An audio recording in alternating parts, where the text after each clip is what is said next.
نحمده ونصلي على رسوله الكريم اما بعد اعوذ بالله من الشيطان الرجيم بسم الله الرحمن الرحيم رب اشرح لي صدري ويسر لي امري واحلل عقدة من لساني يفقهوا قولي رب زدني علما رب زدنی علما رب زدنی علما۔ سب سے پہلے ہم تھوڑی سی احادیث دیکھ لیتے ہیں کہ آپ صلی اللہ علیہ وسلم نے ہمیں کیا اس طرح کی چیزیں بتائی ہیں جن سے ہمارا حوصلہ اور ہمت بلند ہو سکے سیکھنے کا، ٹھیک ہے۔ اس میں سب سے پہلے کیا ہے کہ آپ صلی اللہ علیہ وسلم نے فرمایا ہے کہ اللہ جس کے ساتھ بھلائی کرنا چاہتا ہے، جس کو خیر کثیر عطا کرنا چاہتا ہے، یعنی کہ بہترین اس کا معاملہ دنیا کے اندر اور آخرت کے اندر کرنا چاہتا ہے، اس کے ساتھ کیا کرتا ہے، اس کو دین کی سمجھ بوجھ عطا کر دیتا ہے، ٹھیک ہے۔ تو دین سے لگاؤ، دین کا پتہ ہونا، یہ تو ہمیں بچپن سے ہی پتہ ہوتا ہے نا۔ اللہ کا شکر ہے سب مسلمان پیدا ہوئے ہیں، اور مسلمان پیدا ہونے کے بعد کیا ہے کہ اللہ تعالیٰ نے ایک طرح سے گھروں کے اندر جو ماحول ہے یا جو بھی اللہ تعالیٰ نے ہمارے پہ نعمت کی ہوئی ہے وہ تو ہے ہی ہے، اس کی بات نہیں ہو رہی یہاں پہ۔ بات یہ ہو رہی ہے کہ خود سے انسان جو ہے وہ دین کو الگ سے سمجھے اور اس کی جو ہے نا اس کے اوپر غور و فکر کرے اور اس کے لیے علم حاصل کرے الگ سے، ٹھیک ہے۔ تو وہ جو لگاؤ ہے وہ تو ایک اپنی جگہ پہ اللہ تعالیٰ کی ایک نعمت ہے، لیکن اس سے بڑی نعمت کیا ہے کہ اللہ تعالیٰ جو ہے وہ دین کی سمجھ بوجھ عطا کر دے ڈیٹیل میں، اور اس کو جو ہے اندر تک انسان سمجھ پائے انشاءاللہ۔ اللہ تعالیٰ ہم سب کو ان لوگوں میں سے کریں۔ اس کے بعد کیا ہے، ایک اور حدیث ہے کہ جو شخص بھی علم کی طلب میں اپنے گھر سے نکلا یا اس پروسیس میں ہوا کہ وہ علم حاصل کر رہا ہے، مطلب کہ دنیا کا علم کی بات نہیں ہو رہی یہاں پہ، بہترین علم دنیا کے علموں میں سے کس کا علم ہے، یہ قرآن کا اور حدیث کا، یعنی کہ دین کے علم کی بات ہو رہی ہے کہ جو شخص بھی علم کی طلب میں اپنے گھر سے نکلا، فرشتے اس کے عمل کو اتنا پسند کرتے ہیں کہ اس کے آگے جو ہے نا وہ عزت سے اور مطلب کہ اس کی رسپیکٹ میں اپنے پروں کو بچھا دیتے ہیں کہ بھئی مطلب اس کے لیے ایک طرح سے اس کو عزت کر دے رہے ہوتے ہیں، اس کو آنر کر رہے ہوتے ہیں۔ پھر کیا ہے کہ اللہ تعالیٰ ان کے لوگوں کے درجوں کو بلند کرے گا جو ایمان لانے کے بعد علم حاصل کریں گے۔ یعنی ایمان لانا صرف کافی نہیں ہے، ٹھیک ہے۔ ایمان لانے سے تو درجوں میں آپ پہنچ جاتے ہو، لیکن علم جب حاصل کرتے ہیں تو اس کے بعد کیا ہوتا ہے کہ ہمیں پتہ چلتا ہے کہ یہ چیز ہم غلط کر رہے ہیں، یہ چیز ہم ٹھیک کر رہے ہیں، یہ چیز اللہ کو پسند ہے، یہ چیز اللہ کو نہیں پسند، ٹھیک ہے۔ اس چیز سے بچنا ہے، اس چیز کے پاس جانا ہے، تو اس سے کیا ہوتا ہے ہمارے درجات بلند ہوتے ہیں۔ تو اللہ تعالیٰ ایمان لانے کے بعد جو علم حاصل کرتے ہیں ان کے درجات کو بلند فرماتا ہے اللہ تعالیٰ، ٹھیک ہے۔ اس کے بعد کیا ہے کہ تقوی اور دوسری بڑی بات یہ ہے کہ جن کے پاس علم ہے، جو کہ تھوڑا بہت جانتے ہیں دین کو، وہی اللہ سے ڈرتے ہیں، ورنہ تو اللہ تعالیٰ کا ڈر آہستہ آہستہ ختم ہوتا جاتا ہے۔ جس طرح ہم کتاب سے اور جو ہے نا وہ حدیث سے دور جاتے جاتے ہیں، دنیا میں مشغول ہوتے جاتے ہیں، اللہ کا ڈر ہمارے پاس ختم ہوتا جاتا ہے ہمارے دلوں کے اندر سے۔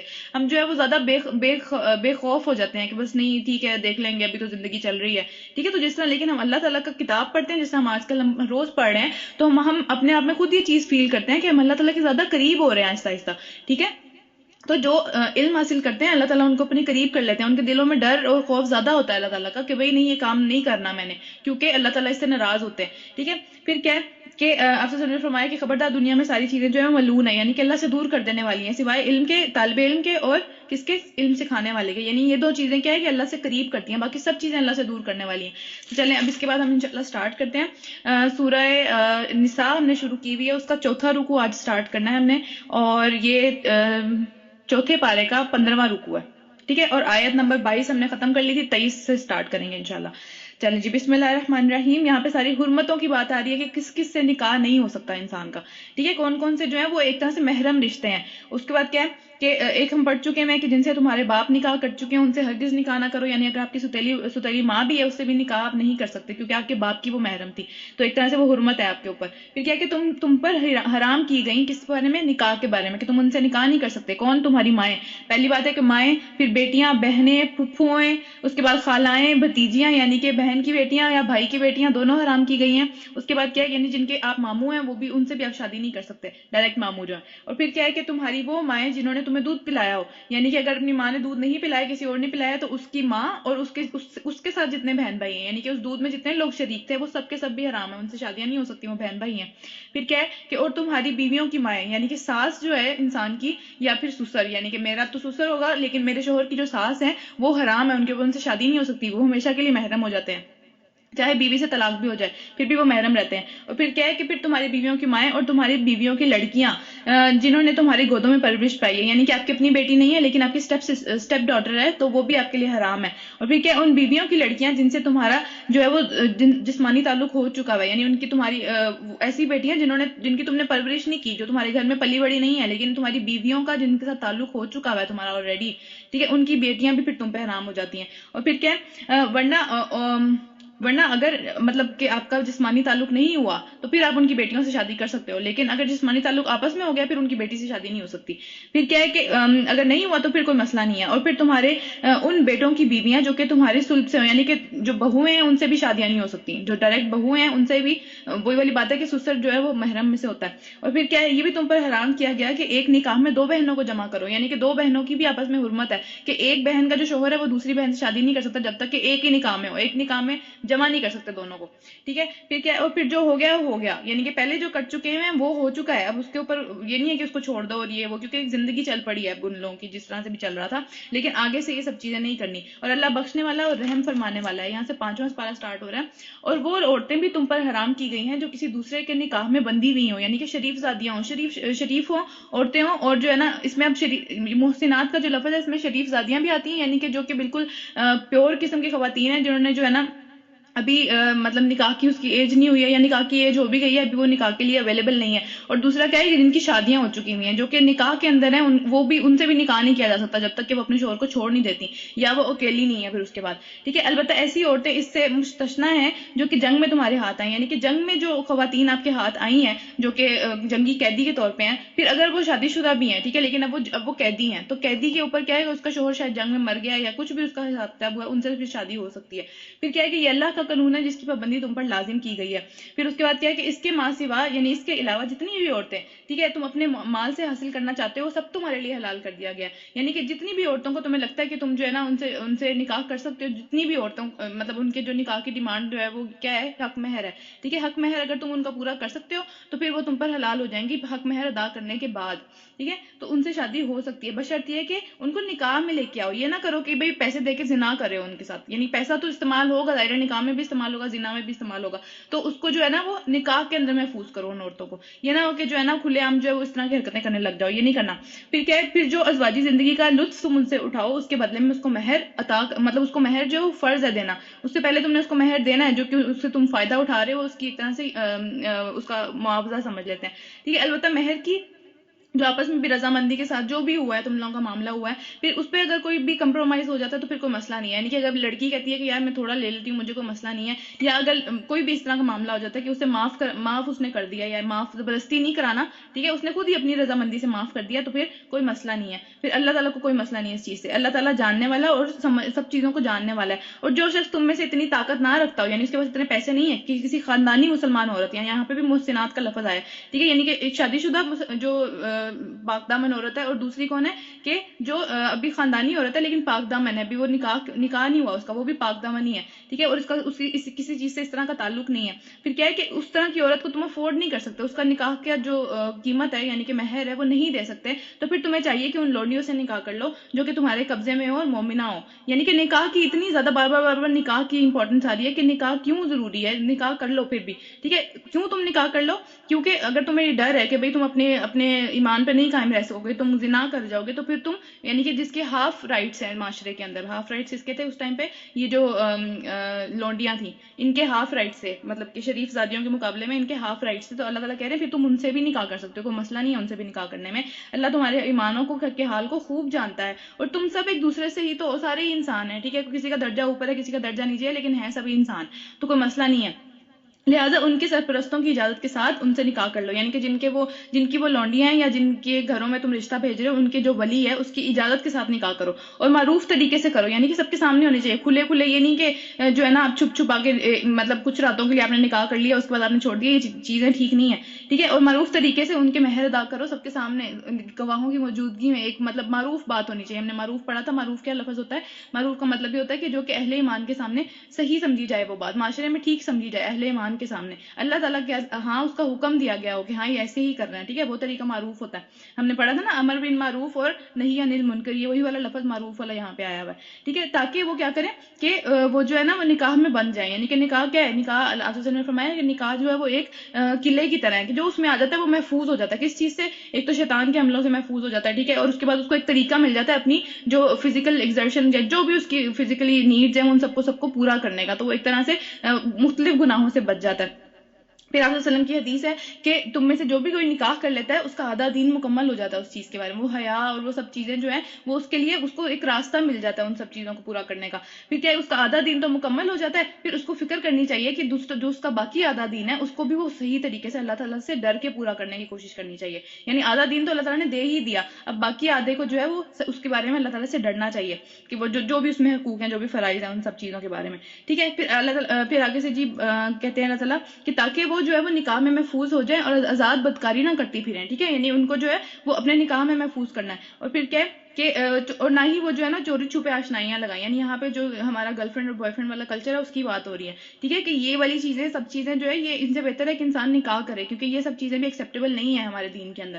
اور پھر کیا ہے کہ جب وہ نکاح میں محفوظ ہو جائیں تو اس کے بعد کسی اگر پھر کوئی مسئلہ ہو کہ اس طرح سے کوئی حرکت کر دی ہے یا کوئی اس طرح کی بدچلنی ہو گئی ہے تو پھر کیا ہے کہ ان پر جو ہے یعنی کہ یہ لونڈیوں کی بات ہو رہی ہے، کیونکہ وہ باہر جاتی ہیں، وہ کسی کی ملکیت ہیں، وہ ادھر جاتی ہیں ادھر جاتی ہیں، شریف زادیوں کی بات نہیں ہو رہی ہے ساری کی ساری. ٹھیک ہے. تو یہ لونڈیوں کی بات ہو رہی ہے.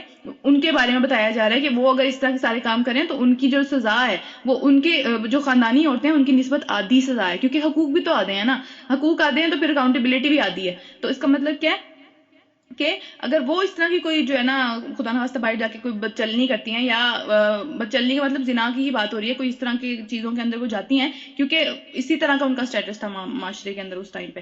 ٹھیک ہے. تو پھر کیا ہے ان کی سزا آدھی ہوگی، جو بھی سزا مقرر کی جائے گی. تو اچھا اس کے بعد کیا ہے کہ اچھا اب یہاں پہ ہمیں یہ چیز دیکھنی چاہیے کہ یہ جو غلام والا اور یہ لونڈیوں والا جو کلچر تھا یہ اس زمانے میں بہت عام تھا. ٹھیک ہے. بہت زیادہ عام تھا. اور اس وقت ان کے کوئی رائٹس نہیں تھے.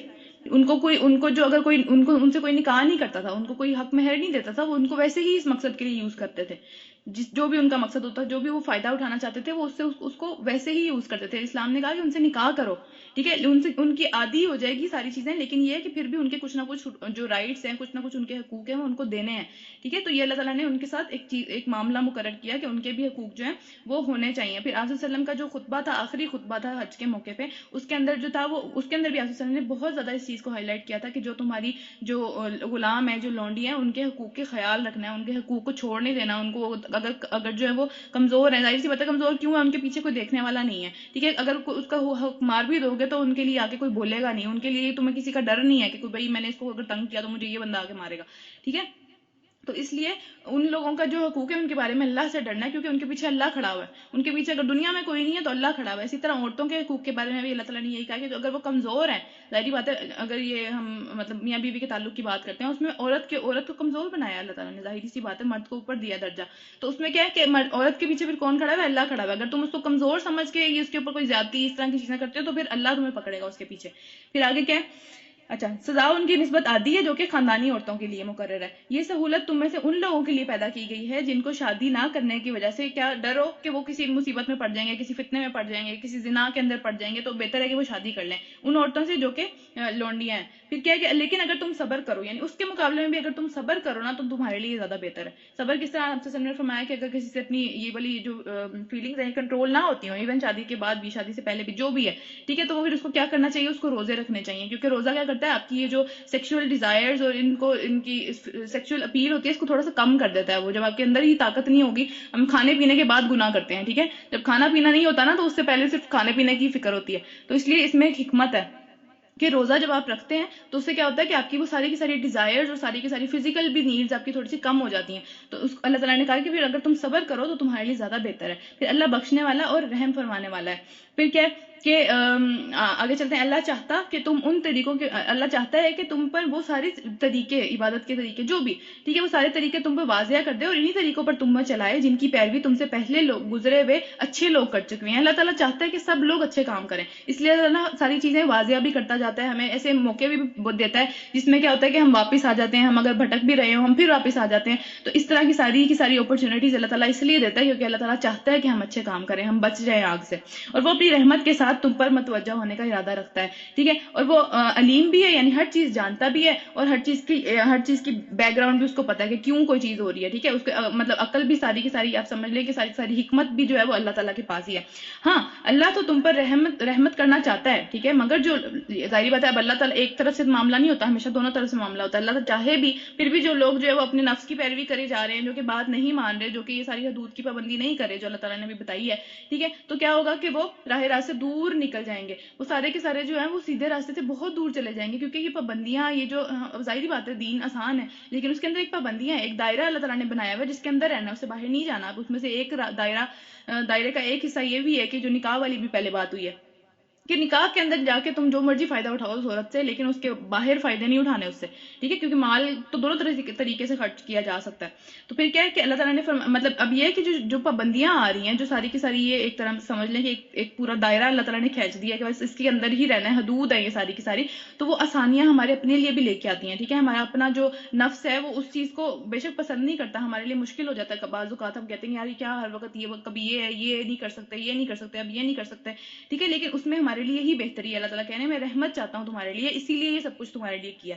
پھر کیا کہ جو لوگ اپنی خواہشات کے اندر پڑ جاتے ہیں اور اس کی پیروی نہیں کرتے، پھر وہ کیا کرتے ہیں، بہت دور نکل جاتے ہیں. اللہ تم پر سے بوجھ کو ہلکا کرنا چاہتا ہے، یعنی اس طرح کی چیزوں کے اندر اگر ہم پڑھیں گے تو اس میں پھر ڈیزیزز بھی ہوتی ہیں، ظاہر سی بات ہے بہت ساری آگے جا کے مسئلے ہو جاتے ہیں اگر اس طرح کی ساری چیزیں ہمیں پتہ ہے آج تو بہت زیادہ ایڈوانس ان سب چیزوں کے بارے میں. تو اللہ تعالیٰ کہہ رہے ہیں کہ اللہ تعالیٰ تمہارے سے بوجھ کو ہلکا کرنا چاہتا ہے، کیونکہ انسان کمزور پیدا کیا گیا ہے، انسان میں یہ طاقت نہیں ہے کہ وہ ان سب چیزوں کو جو ہے نا وہ ڈیل کر سکے، فزیکلی بھی، ایموشنلی بھی، ٹھیک ہے، اس کے علاوہ جی مینٹلی بھی سکون بھی چاہیے ہوتا ہے. اگر آپ کا دماغ جو ہے وہ ایک طرف نہیں ہے، 10 جگہوں پہ آپ نے اپنا دماغ لگایا ہوا ہے، تو پھر آپ کسی ایک جگہ پہ بھی صحیح طریقے سے پرفارم نہیں کر سکتے. مطلب سمجھ میں آ رہا ہوگا میں کیا بات کر رہی ہوں. اگر 10 جگہوں پہ 10 عورتوں کے ساتھ یا 10 مردوں کے ساتھ خدا نخواستہ کسی کا کوئی تعلق ہے تو پھر وہ ایک جگہ پہ بھی وہ کام نہیں کر سکتا، وہ انسان کمزور ہے، اس کی کیپیبلٹی سے زیادہ ہے یہ بات.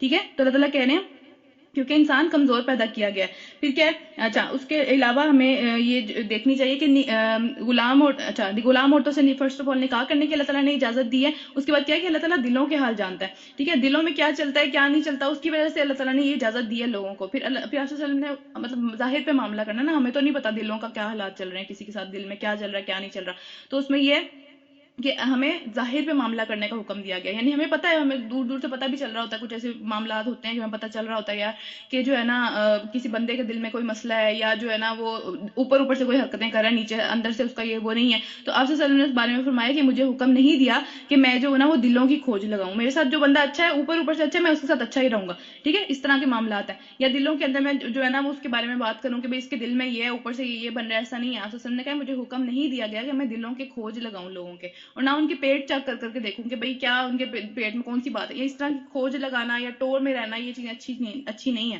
پھر اس کے بعد کیا ہے کہ آپ صلی اللہ علیہ وسلم نے فرمایا کہ آدھی رات کو جب آدھی رات گزر جاتی ہے اس کے بعد کیا ہوتا ہے کہ آسمان کے سارے دروازے کھول دیے جاتے ہیں اور ایک پکارنے والا پکارتا ہے کہ بھئی کوئی ہے جو میرے سے مغفرت مانگتا ہے، جس کو مغفرت دی جائے، کوئی پریشانی ہے اس کو دور کیا جائے، جس کی وہ کوئی مصیبت میں پڑا ہوا ہے اس کی مصیبت کو دور کیا جائے، کوئی رزق مانگے، اس طرح کا ہمیں پتہ ہے اس حدیث کے بارے میں. تو اس میں کیا ہوتا ہے کہ سب کی اس وقت دعا قبول کی جاتی ہے سوائے زانیہ عورت کے جو اپنے جسم کو جو ہے نا وہ بیچتی ہے اپنے دنیا کمانے کے لیے، تو اس کی دعا قبول نہیں کی جاتی اس ٹائم پہ بھی. پھر کیا اس لیے اس پوری چیز سے جو زنا والی چیز ہے اس سے بچنا چاہیے، یہ کوئی اچھی چیز نہیں ہے اور کبیرہ گناہ بھی ہے زنا کرنا. اچھا پھر کیا ہے کہ اے لوگوں جو ایمان لائے ہو آپس میں ایک دوسرے کی جو مال ہیں وہ باطل طریقوں سے نہ کھاؤ. یعنی کہ کسی پہ الزام لگا کے اس کا مال لے لیا، یا کسی پہ جو ہے نا وہ جھوٹی گواہی دے کے اس کا مال ہڑپ لیا، کسی بھی طریقے سے وہ آپ کا نفس بہتر جانتا ہے کہ آپ کسی کا مال کس طریقے سے کھا رہے ہو، جائز نہیں ہے وہ اس طرح سے کھانا. ٹھیک ہے، لین دین ہونا چاہیے لیکن آپس کی رضامندی سے، جس پہ دونوں فریق راضی ہوں کہ ہاں یہ حق کی بات ہے، اتنا مجھے دینا چاہیے اتنا مجھے لینا چاہیے. ٹھیک ہے، تو لین دین ہونا چاہیے لیکن آپس کی رضامندی سے. اور اپنے آپ کو قتل نہ کرو. ٹھیک ہے، یعنی کہ کیا فرسٹ آف آل اس میں دو طریقوں سے بات ہو رہی ہے. اپنے آپ کو قتل کرنے کا مطلب یہ ہے کہ فرسٹ آف آل جو بہت سمپل طریقہ ہے وہ کیا ہے کہ سوسائڈ، کہ بھئی اپنے آپ کو اپنی جان نہ لو. یہ کیونکہ اللہ تعالیٰ کے پاس اللہ تعالیٰ نے ہمیں ایک امانت دی ہوئی ہے، جان کی قیمت بہت زیادہ ہے. ٹھیک ہے، جان کی قیمت ہمیں اس حدیث کا بھی پتہ ہے کہ ایک مومن کی جو جان ہے اس کی جو حرمت ہے، اس کی جو قیمت ہے وہ مکہ سے بھی زیادہ ہے. ٹھیک ہے، یہ حدیث ہے آپ صلی اللہ علیہ وسلم کی کہ جان کی قیمت بہت زیادہ ہے. تو اپنی ہی جان اپنے ہی ہاتھوں سے لے لینا یہ ٹھیک نہیں ہے، یہ کبیرہ گناہ میں سے بھی ہے. ٹھیک ہے، اس کے بعد کیا ہے دوسرا اس کا کیا ہے کہ دوسروں کو جب قتل کرو گے تو ہم نے پیچھے پڑھا ہے سورہ بقرہ کے اندر کہ قصاص کا معاملہ ہے کہ پھر تم بھی قتل کیے جاؤ گے اس کے بدلے میں. تو اپنی جانوں کو اپنے ہاتھوں سے نہ قتل کرو. جب دوسروں کو قتل کرو گے تو اپنے آپ کو بھی قتل کرو گے، بعد میں پھر خود بھی قتل ہونا پڑے گا. ٹھیک ہے، اور لیکن سوسائڈ کے اوپر ہمیں یہ بات کر لینی چاہیے. اس کی جو حدیث ہے وہ بہت ضروری ہے کہ اس کے اوپر ہم بات کر لیں کہ وہ کیا ہے کہ ایک بندہ جو ہے خدا نخواستہ اگر وہ سوسائڈ کرتا ہے تو کیا ہوتا ہے کہ قیامت والے دن تک جب تک قیامت نہیں آتی وہ کنٹینیوسلی اس کو جو اپنے آپ کو جو ہے وہ اسی آلے سے یا جس بھی طریقے سے اس نے اپنے آپ کو مارا ہے وہ اسی طریقے سے بار بار بار بار اس تکلیف سے گزرتا ہے جس سے وہ پہلی دفعہ گزرا تھا. اور پھر کیا ہوتا ہے کہ قیامت والے دن جب اللہ تعالیٰ اس کو جہنم میں ڈال بھی دیں گے, اس کا ٹھکانہ جہنم میں آگے ہم پڑھ رہے ہیں یہ چیز, ٹھیک ہے, اس کو جہنم میں ڈال بھی دیں گے تو پھر کیا ہوگا, وہ جہنم کے اندر بھی بار بار اپنے آپ کو ویسے ہی تکلیف پہنچاتا رہے گا, وہ کبھی بھی ختم نہیں ہوگا, ایک دفعہ کی تکلیف نہیں ہے, ٹھیک ہے, وہ بار بار آگے تک کی تکلیف ہے. تو پھر وہ جو ایک شعر ہم سنتے ہیں نا کہ اب تو کہتے ہیں کہ مر جائیں گے, یعنی کہ ابھی تو ہم یہ بات کرتے ہیں یار دنیا میں کتنے مسئلے ہیں, ہم مر ہی جائیں سے بہتر ہے. تو مرنے کے بعد بھی اگر چین نہ ملا, مرنے کے بعد بھی اگر زندگی تباہ و برباد ہی ہو گئی اور وہ تو ختم بھی نہیں ہونے والی, پھر کہاں جائیں گے, صحیح ہے. تو اس لیے جو ہے یہ زندگی بہت قیمتی ہے, یہ کمانے کی جگہ ہے. یہاں پہ جس نے کما لیا, جس نے بہتر کر لیا, اس کو ہم نے کل بھی پڑھا تھا کہ وہ الٹیمیٹ کامیابی ہے. وہاں پہ اگر کامیابی مل گئی اس کے بعد مطلب کسی بھی چیز کی ضرورت نہیں پڑے گی. تو یہ کمانے کی جگہ ہے. اس کو جانوں کو, مالوں کو, جو بھی آپ کو اللہ تعالیٰ نے دیا ہے, ہم سب کو جو چیزیں دی ہیں, جو رزق دیا ہے, اس کو جو ہے نا وہ اللہ تعالیٰ کی ایک طرح سے خوشی, اللہ تعالیٰ کا جو ہے نا وہ قریب ہونے کے لیے استعمال کرنا چاہیے, نہ کہ اس کے کہ آپ اس کو اپنے ہاتھ سے ضائع کر دیں. جو اپرچونٹی اللہ تعالیٰ نے آپ کو دی ہوئی ہے, جو احسان کیا ہوا ہے, جو امانت رکھوائی ہوئی ہے, اس کو اپنے ہاتھ سے ضائع کر دیں, ٹھیک ہے. تو جو شخص یہ ظلم اور زیادتی کرے گا اس کو ہم ضرور آگ میں جھونکیں گے, وہ ضرور آگ میں ہی جائے گا. وہ دنیا سے تو بچ گیا, اتنی چھوٹی سی زندگی سے تو وہ بچ گیا, ٹھیک ہے. اس کے بعد جو ہمیشہ وہ وہاں رہے گا اس کا کیا کرے گا وہ. اللہ تعالیٰ ہم سب کو ایسے لوگوں سے بچائیں اور ایسے لوگوں کو بھی اپنے آپ سے بچائیں جو کہ اپنے آپ کو ایسے نقصان پہنچانے کے در پہ ہوتے ہیں. پھر کیا ہے کہ ہم اس کو ضرور آگ میں جھونکیں گے, اور یہ اللہ کے لیے کوئی مشکل کام نہیں ہے, کوئی بھی مشکل کام نہیں ہے. یہ ظاہری بات ہے, اللہ کے لوگ ہیں, اللہ تعالیٰ جس کو چاہے آگ میں جھونک سکتا ہے. پھر کیا ہے کہ اگر تم بڑے بڑے گناہوں سے بچتے رہو گے, یعنی کہ کبیرہ گناہوں کی بات ہو رہی ہے, ابھی تک سارے کبیرہ گناہوں کی, زنا کی بات ہوئی ہے پہلے, اس کے بعد اب یہ جو ہے نا یہ ایک دوسرے کو قتل کرنے کی بات ہو رہی ہے, پھر باطل سے ایک دوسرے کا مال کھانے کی بات ہو رہی ہے, سب باتیں جو ہو رہی ہیں, ٹھیک ہے. ابھی ہم پڑھیں گے کون کون سے کبیرہ گناہ آپ صلی اللہ علیہ وسلم نے بھی ہمیں حدیث میں بتائے ہیں. پھر وہ کیا ہے کہ اگر تم سب کبیرہ گناہوں سے بچتے رہو گے جن سے تمہیں منع کیا جا رہا ہے, تو پھر یہ چھوٹے موٹے جو گناہ ہیں یہ سب کے سب ہم تم سے دور کر دیں گے, یہ خود ہم تم سے دور کر دیں گے. تمہارا کام یہ ہے کہ بڑے گناہوں سے بچو, ٹھیک ہے. پھر اس کے بعد کیا ہے کہ تمہیں عزت کی جگہ پہ داخل کریں گے.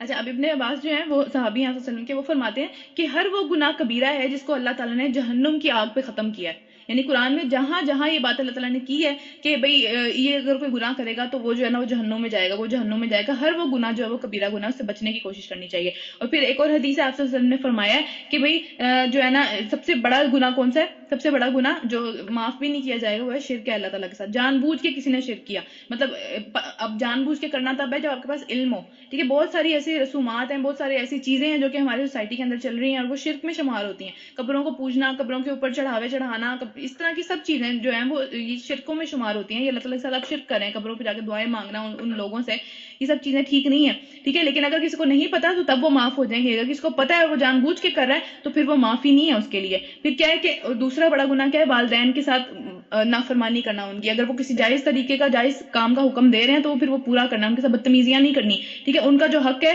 وہ ان کو ادا کرنا ہے. اس کے بعد کیا ہے, ان کے ساتھ اچھا معاملہ کرنا ہے, احسان کا معاملہ کرنا ہے ان کے ساتھ. پھر کیا ہے کہ جھوٹی گواہی, پھر جھوٹی گواہی کے اوپر آپ صلی اللہ علیہ وسلم نے اتنی دیر تک بات کی کہ وہ بیٹھے ہوئے تھے ٹیک لگا کے, وہ اٹھ کے جو ہے نا وہ سیدھے الرٹ ہو کے بیٹھ گئے اور کھڑے ہو گئے اور کہا, اس کے بعد اس کے اوپر بات کرتے رہے کہ جھوٹی گواہی دینا کتنا بڑا گناہ ہے. کسی بھی معاملے میں, چھوٹے سے چھوٹے معاملے میں جھوٹی گواہی دینا یا بڑے سے بڑے معاملے میں جھوٹی گواہی دینا, ٹھیک ہے. تو آپ صحابہ نے فرمایا, دلوں میں انہوں نے سوچا کہ اتنی لمبی بات ہو گئی ہے کہ اب ہمارا دل کر رہا ہے کہ یہ بات ختم ہو جائے. یعنی آپ صلی اللہ علیہ وسلم نے اتنا زور دیا اس بات کے اوپر کہ یہ بڑا گناہ ہے, ان سے بچو. پھر کیا ہے, آپ صلی اللہ علیہ وسلم نے فرمایا کہ 7 گناہ جو ہے وہ ہلاکت کی طرف لے کے جاتے ہیں, ان سے بچنا چاہیے. وہ کون سا ہے, سب سے پہلا کون سا ہے, اس میں سے شرک ہے. پھر دوسرا کیا ہے, جادو, کسی کے اوپر جادو کرنا یا جادو کے لیے جانا کسی چیز کے پاس, ٹھیک ہے. یہ جادو جو ہے وہ بڑا گناہ ہے, یہ کبیرہ گناہ, معاف نہیں ہوتا. انسان جو ہے وہ اسلام کی حالت میں نہیں مرتا اگر وہ کفر یہ والا جو ہے نا وہ جادو کے پاس جاتا ہے یا کرتا ہے. پھر اس کے بعد کیا, کسی کا قتل کرنا, کسی کو حق قتل کرنا. یعنی کہ ایک تو حق کے ساتھ قتل کرنا ہے نا, کہ حق کے ساتھ قتل کرنے کا مطلب یہ ہے کہ قصاص کا معاملہ ہو گیا تھا. قصاص کا کیا معاملہ تھا, اس نے کسی کو قتل کیا, اب اس کو قتل کرنا ہے. یہ ایک قتل کرنا حق کا معاملہ ہے. یا پھر جنگ ہو رہی ہے, جنگ کے اندر ظاہر ہے کافروں کو قتل کرنا یا اس طرح کی جو چیزیں ہیں وہ دونوں طرف ہو رہا ہے وہ معاملہ, ٹھیک ہے. تو وہ حق کے ساتھ معاملہ ہے. لیکن اگر کسی نے کچھ اس طرح کا معاملہ نہیں تھا کہ اس کے اوپر قتل کیا جاتا اس کو, اور اس نے اس کو قتل کیا, تو وہ کبیرہ گناہ ہے. پھر کیا, سود کھانا. سود, اب ظاہر ہے سود بہت عام ہے ہمارے ہاں, جو بھی چل رہا ہے سارا معاملہ, یا پھر بزنس کا معاملہ, یہ کبیرہ گناہوں میں سے آتا ہے. پھر اس کے بعد کیا ہے, یتیم کا مال کھانا، ہم نے کل پڑھا یتیم کے بارے میں کہ اس کا مال جو ہے وہ بہت زیادہ دھیان سے رکھنا ہے، اس کی جو وراثت کا حصہ ہے یا جو بھی اس کا حصہ ہے جو اس کو واپس کرنا ہے وہ بہت دھیان سے واپس کرنا ہے۔ پھر کیا ہے کہ میدان جنگ میں سے پیٹھ پھیر کے بھاگ جانا، یعنی اب جنگ مسلط ہو گئی ہے، پہلے تو آپ سے نے فرمایا کہ ہمیشہ اس طرح کی آزمائشوں سے، جنگ سے جو ہے وہ پناہ مانگنی چاہیے، لیکن اگر مسلط ہو جائے پھر ڈٹ کے مقابلہ کرنا اس کے اوپر۔ پھر کیا ہے کہ اس کو اس میں سے اگر بھاگ جانا، یہ کیا ہے بڑا گناہ ہے، یہ کبیرہ گناہ ہے۔ اس کے بعد کیا ہے کہ معصوم بھولی بھالی خواتین جو ایمان والی ہیں ان کے اوپر زنا کی تہمت لگانا، مطلب یہ ہم بات سوچتے ہی نہیں ہے بات کرتے ہوئے کہ یہ بھائی اس کا فلاں کے ساتھ چکر چل رہا ہے، یہ غلط چیز ہے، یہ بہت زیادہ بڑے گناہوں میں ہم چلے جائیں گے اگر ہم نے اس طرح کی باتیں کرنی شروع کر دی تو اس لیے ہمیں بہت زیادہ بچنا چاہیے ان سب چیزوں سے، اور یہ بہت عام باتیں ہیں جو کہ ہمارے معاشرے میں چلتی ہی رہتی ہیں، تو یہ ہلاکت والے گناہ یہ ہمیں خود اپنی ہلاکت کی طرف لے جائیں گے۔ تو اللہ تعالیٰ فرماتے ہیں کہ اگر تم چھوٹے موٹے گناہوں بڑے گناہوں سے بچتے رہو گے، یہ سارے بڑے گناہ ہیں ان سے بچتے رہو گے تو کیا ہوگا، ہم چھوٹے گناہوں کو خود ہی تم سے دور کر دیں گے، یعنی کہ نامہ اعمال سے بھی مٹا دیں گے اور ان پہ معاف بھی کر دیں گے۔ تو ہم جو ساری باتیں سنتے ہیں نا کہ بھئی وضو کرنے سے گناہ جھڑتے ہیں، یا پھر جو ہے وہ ایک رمضان میں جو ہے وہ پچھلے پورے سال کے گناہ معاف ہو جاتے ہیں، وہ چھوٹے گناہ معاف ہوتے ہیں، بڑے گناہوں پہ توبہ کرنی پڑتی ہے۔ بڑے گناہوں پہ جب تک ہم استغفار یا توبہ اللہ تعالیٰ سے سچی توبہ نہیں کریں گے کہ اللہ تعالیٰ ہم آئندہ کبھی یہ کام نہیں کریں گے، تو پھر وہ معاف نہیں ہوتے، ان کے لیے اسپیشل معافی مانگنی پڑتی ہے۔ باقی سارے گناہ جو ہیں وہ اس طرح معاف ہوتے رہتے ہیں، جو ادھر ادھر کی یہ چھوٹی موٹی چیزیں ہیں، یا ہم استغفار کرتے ہیں اس طرح، مطلب اگر ہم کسی اسپیسیفک چیز کے لیے استغفار نہیں کریں، عام استغفار کریں تو اس سے چھوٹے گناہ معاف ہو رہے ہیں۔ اگر ہم نے جو ہے وہ اسپیسیفکلی کہا کہ اللہ تعالیٰ میں نے خدا نخواستہ یہ کام کر دیا تھا، مجھ سے غلطی ہو گئی ہے، مجھے معاف کر دیں، میں اس کے لیے استغفار کرتا ہوں، تو پھر وہ توبہ قبول ہوتی ہے اس چیز کے لیے، بڑے گناہوں کے لیے۔ پھر کیا کہ جب کوئی آپ سے نے فرمایا کہ جب کوئی خلوص نیت سے لا الہ الا اللہ کہے، یعنی کہ اس نے کلمہ پڑھا اور اس کے اوپر وہ قائم رہا، اور پھر اس نے کیا کیا کہ اس نے کبیرہ گناہوں سے بچا، وہ یعنی اس نے پوری کوشش کی کہ وہ بڑے گناہوں میں سے کسی بھی نہ پڑے، تو وہ کیا ہوگا، وہ اللہ تعالیٰ تک پہنچ جائے گا، وہ پھر یعنی کہ وہ آخر میں کامیاب ہو جائے گا۔ صرف بڑے گناہوں سے بچنا بہت ضروری ہے، پھر چھوٹے گناہوں سے اللہ تعالیٰ خود ہی دور کر دیتے ہیں انسان کو۔ پھر آگے کیا ہے کہ جو کچھ اللہ تعالیٰ نے تم میں سے کسی کو دوسروں کو مقابلے میں کسی کو دیا ہے، یعنی کہ اللہ تعالیٰ کا کسی پہ فضل زیادہ ہے کسی بھی معاملے میں، تو اس کی تمنا نہ کرو، ٹھیک ہے؟ یہ نہ کہو کہ اللہ تعالیٰ اس کو دیا ہے مجھے، مطلب کہ جو ہے نا اس کے پاس نہ ہوتا وہ میرے پاس ہوتا۔ اب دعا مانگ سکتے ہیں، ہم نے پہلے تیسرے پارے میں پڑھا یہ چیز کہ جو ہے جب حضرت مریم کے پاس وہ رزق سارا آتا تھا تو حضرت زکریا نے کیا دعا مانگی تھی کہ اللہ تعالیٰ مجھے بھی ایسی صالح اولاد دیں، مجھے بھی نیک اولاد دیں، ٹھیک ہے؟ تو پھر اللہ تعالیٰ نے ان کی وہ دعا قبول کی تھی۔ تو اب یہ نہیں ہے کہ آپ جو ہے نا وہ مقابلے بازی کے اندر جو ہے وہ ایک دوسرے سے آگے بڑھنے کی کوشش کرو، اس کی پھر وہ نہیں کرنی چاہیے کہ اس کو کیوں دے دیا، وہ کیونکہ تقسیم اللہ تعالیٰ کی ہے، وہ اللہ تعالیٰ جس کو چاہے جو دیں۔ تو ہم دعا مانگ سکتے ہیں، ہمیں اس پوری انرجی کو، اس ایک سمجھنے اس تڑپ کو جو ہمارے اندر آتی ہے کہ بھئی اس کے پاس یہ چیز ہے میرے پاس نہیں ہے، اس پوری کی پوری تڑپ کو دعا کے اندر نکالنا چاہیے، لیکن اس کے لیے پھر یہ حسرت نہیں بنا کے بیٹھ جانا چاہیے کہ کاش اس کو پاس نہ ہوتا، کاش میرے پاس ہی ہوتا۔ تو جو حسرت ہوتی ہے نا دلوں کے اندر، وہ پھر حسد کی طرف جاتی ہے، وہ آگے جو ہے وہ جیلسی کی طرف چلی جاتی ہے، جو دلوں کے اندر ہم ایک سوچنا شروع کر دیتے ہیں نا کاش کاش کاش کاش، تو وہ پھر ایک طرح سے آگے چل کے وہ اس کا جو پوائنٹ ہے، اینڈ پوائنٹ ہے، وہ پھر کیا ہے، دوسروں سے جیلسی ہے۔ تو اس لیے اس سے پہلے ہی منع کیا گیا ہے، اپنے لیے مانگو، اپنے لیے مانگو، جو دل کرتا ہے اپنے لیے مانگو، لیکن دوسروں کی چیزیں دیکھ کے ان پہ جو ہے وہ پریشان ہونا یا ان سے جلنا، یہ سب چیزیں اچھی نہیں ہے۔ تو اللہ تعالیٰ نے کہا ہے کہ جو دوسروں کے مقابلے میں زیادہ دیا اس کی تمنا نہ کرو، جو کچھ مردوں نے کمایا ہے اس کے مطابق ان کے پاس حصہ ہے، اور جو کچھ عورتوں نے کمایا ہے اس کے مطابق ان کے پاس حصہ ہے۔ اصل چیز یہ ہے کہ جو چیزیں دی ہیں اللہ تعالیٰ نے، جو صلاحیتیں دی ہیں، جو اسٹرینگس دی ہیں، جو سمجھ لیں کہ دنیا کے اندر جو رزق دیا ہوا ہے، ان سب چیزوں کو استعمال کر کے کیا کمایا، اصل چیز یہ ہے، ٹھیک ہے نا؟ کیونکہ اب ایک چیز اللہ تعالیٰ نے کسی کو نہیں دی، اس کو کسی اور چیز میں زیادہ بہتر بنا دیا۔ ضروری نہیں ہے کہ ہم اندر باہر سے ایک بندے کو دیکھ رہے ہیں، ہم دور سے دیکھ کے کہتے ہیں یار کاش اس کی طرح کا ہمارا بچہ ہو، یا کاش اس کی طرح کی میرے پاس جو ہے نا وہ زندگی ہو، جو بھی اس طرح کی چیزیں، اس کو ہم اچھے پہلوؤں سے دیکھ رہے ہوتے ہیں، اس کو ہم برے پہلوؤں سے نہیں دیکھ رہے ہوتے اس ٹائم پہ۔ تو اللہ تعالیٰ نے کہا کہ اس کی تمنا نہ کرو، تمہیں نہیں پتا اس میں کیا خیر ہے، کیا برائی ہے، کیا نہیں ہے، کیا نہیں ہے۔ اپنے لیے بہتری مانگو، اپنے لیے اللہ تعالیٰ کا فضل مانگو کہ اللہ تعالیٰ مجھے بھی دے، مجھے بہترین دے، ٹھیک ہے نا؟ تو لیکن جو اصل بات میٹر کرتی ہے وہ کیا میٹر کرتی ہے کہ جو اللہ تعالیٰ نے دیا ہے یا جو آگے دے گا، جو بھی چیزیں اس کو آپ نے استعمال کیسے کیا، اس کو اپنے لیے جو ہے نا اپنے آگے جانے کا ذریعہ کس طرح بنایا، زندگی میں جو چیزیں دی ہیں یا جو بھی صلاحیتیں دی ہیں، ٹائم دیا ہے، ہیلتھ دی ہے، کچھ بھی دیا ہے، ان سب چیزوں کو استعمال کیسے کیا۔ ہاں اللہ سے اس کا فضل کی دعا ضرور مانگتے رہو، ہاں ضرور مانگو، مانگنا تو اللہ سے ہی ہے، ظاہری سی بات ہے، لیکن دوسروں سے حسد نہیں کرنا، ٹھیک ہے؟ دوسروں سے مقابلے نہیں لگانے۔ پھر کیا ہے، یقیناً اللہ ہر چیز کا علم رکھتا ہے کہ کس کو کتنا دینا ہے اور کب دینا ہے، یہ اللہ تعالیٰ کو پتا ہے۔ پھر کیا ہے کہ ایک روایت کے مطابق یہ ہے کہ بعض عورتوں نے کہا تھا کہ کاش جو ہے نا کاش جو وراثت میں جتنا حق مردوں کا ہے اتنا ہی ہمارا بھی ہوتا، اور پھر یہ ہوتا کہ کاش جس طرح وہ لوگ زیادہ سے زیادہ ثواب کما سکتے ہیں جہاد پہ جا کے، ہم پہ تو جہاد فرض نہیں کیا گیا، تو مردوں پہ جہاد فرض کیا گیا، تو وہ جو شہادت حاصل کرتے ہیں، جو اس طرح کا کرتے ہیں، ان میں جتنا اس کو ثواب ملتا ہے، کاش ہم بھی یہ کام کر سکتے ہیں، ہمارے پاس بھی اللہ تعالیٰ نے یہ چیزیں دی ہوتی۔ تو اس کے اوپر اللہ تعالیٰ نے یہ آیت نازل فرمائی ہے کہ جو مردوں نے کمایا ان کے لیے اس میں حصہ ہے، ٹھیک ہے، جو عورتیں کماتی ہیں ان کے لیے ان کا حصہ ہے، کیونکہ جو مرد کام کرتے ہیں وہ عورتیں نہیں کر سکتی بعض کام، اور بعض کام جو عورتیں کرتی ہیں وہ مرد نہیں کر سکتے، ہر ایک کی اپنی ایک جگہ ہے، اپنی ایک ویلیو ہے، اور اپنا ایک اس کے لیے اللہ تعالیٰ نے کسی مقصد کے لیے اس کو پیدا کیا، ٹھیک ہے۔ اب ایک درخت ہے، وہ درخت کا کام ہے اونچا اٹھنا زمین سے، اور گھاس کا کام ہے کہ وہ زمین پہ ہی رہے، گھاس ذرا سی زمین سے اوپر اٹھتی ہے اس کو کاٹ دیا جاتا ہے، ٹھیک ہے، کیونکہ اس کی خوبصورتی، اس کا کام یہی ہے کہ وہ زمین پہ بچھی رہے اور دور تک جو ہے وہ اچھی لگے دیکھنے میں، اور درخت کا کام یہ ہے کہ وہ اوپر جائے۔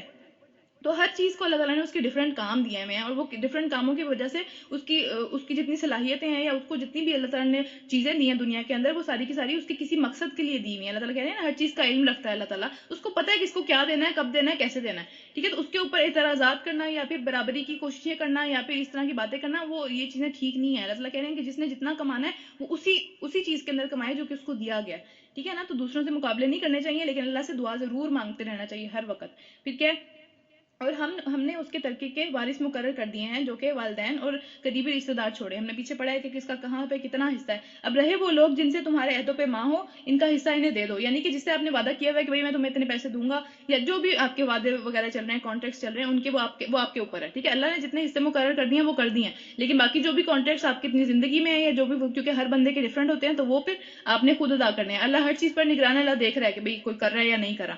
اب کیا ہے کہ چھٹا رکوع سٹارٹ ہو رہا ہے سورت کا، اور پھر کیا ہے، مرد عورتوں پر ذمہ دار ہیں، قوام ہے۔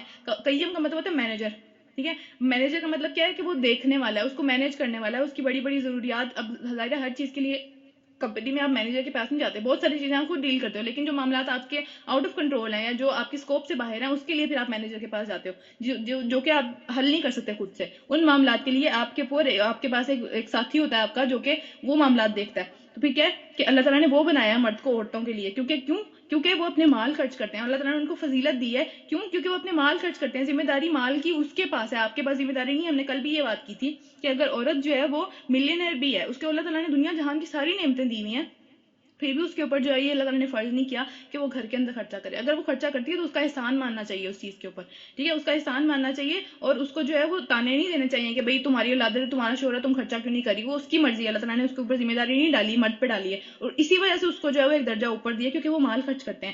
بس جو صالح عورتیں ہوتی ہیں، اب نیک عورتوں کی جو ہے نا وہ ساری کی ساری خصوصیات انشاءاللہ یہاں پہ آئیں گی۔ کیا ہے کہ نیک عورتیں جو ہیں وہ کیا کرتی ہیں، وہ فرما بردار ہوتی ہیں، اس کا شوہر جو اس کو کہتا ہے نا وہ بات مانتی ہیں اس کی۔ پھر کیا ہے کہ وہ جو ہے نا مردوں کے پیچھے کیا کرتی ہیں کہ ان کے غیر موجودگی میں اپنی بھی حفاظت کرتی ہیں، اور اس کے مال کی بھی، ساری کی سارے مال کی بھی حفاظت کرتی ہیں، ٹھیک ہے۔ حفاظت اس طرح سے کرتی ہیں کہ وہ جس طرح سے اس کو پسند ہے، یعنی کہ جس طرح بھی وہ چاہتا ہے کہ یہ فلاں لوگ ہمارے گھر میں نہ آئیں، یا فلاں لوگوں سے جو بھی اس کے ڈیلنگز ہیں آپس میں، وہ بہتر ان دونوں کو پتہ ہے، ٹھیک ہے۔ تو اس کی اس طرح سے حفاظت کرتی ہیں۔ اور جن عورتوں سے تمہیں سرکشی کا اندیشہ ہو، یعنی کہ وہ جو ہے وہ تمہاری بات نہیں مانیں گی۔ اب یہ جو یہاں پہ لفظ استعمال ہوا ہے، نشوز کا لفظ استعمال ہوا ہے، تو نشوز کا لفظ کا مطلب بیسیکلی یہ ہے کہ کسی، مطلب یہ ایکسٹریم کی بات ہو رہی ہے، یہ چھوٹی موٹی بات میں نافرمانی کی بات نہیں ہو رہی۔ یہ کس معاملے میں بات ہو رہی ہے کہ کسی عورت کا اپنے شوہر سے بے وفائی کرنا، یعنی کہ کس طرح سے بے وفائی کرنا کہ کسی اور کی طرف اس کا رجحان ہو گیا، ٹھیک ہے۔ اپنے شوہر کو وہ اس وجہ سے جو ہے نا اس کی کوئی بات نہیں مان رہی کہ مجھے ڈیورس دے دے، یہاں تک اگر جو ہے نا وہ بات پہنچ گئی ہے، تو پھر کیا ہے کہ اب انہیں اچھے طریقے سے سمجھاؤ، انہیں اچھی نصیحت کرو کہ بھائی نہیں، تمہیں ایسا نہیں کرنا چاہیے، اللہ سے ڈرنا چاہیے، جو بھی معاملات ہے، ٹھیک ہے۔ پھر کیا ہوگا اگر وہ پھر بھی نہ مانے، پھر کیا ہوگا کہ ناراضگی کا اظہار کر دو۔ پھر کس طرح ناراضگی کا اظہار کرو کہ انہیں اپنے جو ہے وہ بیڈ سے یا اپنے کمرے سے نکال کے دوسرے کمرے میں ڈال دو کہ بھائی میں تمہارے ساتھ ہم بستری نہیں کر سکتا، یا جو بھی جس بھی طریقے سے جو ہے نا جو بھی کیپیسٹی ہے آپ کی، اس طریقے سے جو ہے وہ اس کو ناراضگی کا اظہار کرو۔ پھر کیا ہے، اینڈ پہ یہ بات آ رہی ہے کہ اگر کچھ بھی نہیں بچتا اور تم چلانا چاہتے ہو اس معاملے کو، پھر کیا کرو کہ انہیں ہلکی مار مارو، اب یہ جو ہے، یہ اس بات کو پہلا ریزورٹ نہیں بنا لینا کہ کوئی بھی بات نہیں مانی تو سیدھا جا کے جو ہے نا وہ ہلکی مار دے۔ ہلکی مار تو خیر کوئی مارتا نہیں مرد، ٹھیک ہے۔ آج کل جو بھی ہم ابیوز سنتے ہیں یا جو بھی اس طرح کے معاملات سنتے ہیں، وہ اس میں بہت زیادہ ایکسٹریم قسم کے کیسز ہوتے ہیں ہمیشہ ہی، کوئی چھوٹی موٹی بات نہیں ہوتی۔ چھوٹی موٹی بات جو ہوتی ہے اس کے اوپر تو عورت بھی اتنا واویلا نہیں کرتی جتنا کہ آج کل یہ معاملات چل رہے ہیں، ٹھیک ہے۔ تو یہ والی ساری چیزیں یہ ایکسٹریم لیول کے اوپر ہے، یعنی کہ اگر آپ سمجھ لیں کہ کوئی معاملہ ہے، کوئی زخم ہے جو کہ کسی بھی طریقے سے حل نہیں ہو رہا، پھر اس کا علاج سرجری ہوتا ہے ایٹ دا اینڈ، ٹھیک ہے. تو یہ وہ سرجری والا معاملہ ہے، اس سے پہلے ہی حرکتیں نہیں کرنی. اور وہ بھی اس معاملے میں معاملہ کون سا ہے، جب عورت سے بے وفائی کا ڈر ہو، یعنی اس لیول تک بات پہنچ گئی ہے کہ اب جو ہے نا وہ بہت زیادہ آگے چلی جائے گی بات، اور ٹوٹ جائے گا معاملہ سارا کا سارا، پھر آپ ان کو جو ہے وہ اپنا کچھ اس طرح سے کر سکتے ہو. اور پھر کیا ہے کہ ابن عباس فرماتے ہیں کہ مطلب یہ ہلکی مار مارنے کا یہاں پہ مطلب یہ ہے کہ جو مسواک ہوتی ہے نا، مسواک پتہ ہے سب کو کیا ہوتی ہے، ٹھیک ہے، جس سے دانت وغیرہ صاف کرتے ہیں، چھوٹی سی اسٹک ہوتی ہے، اس چھوٹی سی اسٹک سے جو ہے نا وہ اس طرح سے کرنا کہ بس ہلکا سا اس کو شوق فیل ہو کہ بھئی کچھ لگا ہے مجھے آ کے. اس طرح نہیں کہ آپ نے جو ہے اپنی پوری انرجی جو ہے وہ ایک کمزور ذات کے اوپر نکال دی ہے اور اس کا تیا پنجا الگ کر دیا اور اس کے آنکھوں کے اندر نیل ہے اور اس طرح کی سب چیزیں جو ہم دیکھتے ہیں، یہ بہت غلط طریقہ ہے. پھر آپ صلی اللہ علیہ وسلم نے حدیث میں فرمایا کہ تم میں سے بہترین جو لوگ ہیں وہ کبھی بھی ہاتھ نہیں اٹھاتے، وہ عورت پہ کبھی بھی ہاتھ نہیں اٹھاتے، ٹھیک ہے. کمزور کے اوپر ہاتھ اٹھانا عقلمندی کی نشانی نہیں ہے اور نہ ہی بہادری کی نشانی ہے. جب آپ کو واضح نظر آ رہا ہے کہ آپ اپنے جو آپ کی لیول کا بندہ ہے آپ اس سے لڑائیاں کرتے ہو نا، جا کے ایکول لیول پہ مقابلے ہوتے ہیں، ورنہ جو آپ کو پہلے ہی پتا ہے کہ جو پہلے ہی کمزور ہے اس سے کیا مقابلہ کرنا. اس کے اوپر اگر کوئی اپنی جو ہے وہ مردانگی یا آپ سمجھ لیں کہ بہادری جھاڑنے کی کوشش کرتا ہے تو وہ مطلب وہ نہایت ہی بزدل آدمی ہے. پھر کیا ہے کہ آگے چلتے ہیں، اس کے بعد کیا آتا ہے جی، کہاں گیا، اچھا، ہلکی مار مارو. اور پھر اگر وہ تمہاری اطاعت مطلب واپس آ جائیں، یعنی کہ وہ اس بات کو سمجھ جائیں کہ بھئی نہیں مجھے ایسا نہیں کرنا چاہیے، تو پھر انہیں خامخواہ جو ہے وہ ستانا نہیں چاہیے، یعنی کہ تانے دے کے تم نے تو پہلے ایسے کیا تھا تم تو پھر وہی کرو گی، اس طرح کی باتیں. تانوں کا کوئی راستہ بھی نہیں نکالنا چاہیے، پھر بالکل اس کے ساتھ ویسے ہی ہو جانا چاہیے جیسے کہ پہلے تھا، ٹھیک ہے. یقین رکھو، یہ ظاہری بات ہے، یہ بات بہت مشکل ہے، ٹھیک ہے، لیکن یہ ہے کہ اپنی جانتے بوجھتے ہوئے منہ سے اس طرح کی باتیں نکالنا یا کوئی عمل اس طرح کرنا جو اس کا دل دکھے، اس سے پرہیز کرنا چاہیے، اس سے کوشش کرنی چاہیے کہ یہ نہ کیا جائے. پھر کیا یقین رکھو کہ اوپر اللہ موجود ہے جو کہ سب چیزیں دیکھ رہا ہے، یعنی کہ اس کو تو تم کمزور جان کے یہ ساری حرکتیں اس کے ساتھ کر لو گے، لیکن اس سے زیادہ طاقتور اور تم سے بھی زیادہ طاقتور اوپر اللہ موجود ہے جو سب سے زیادہ بڑا ہے.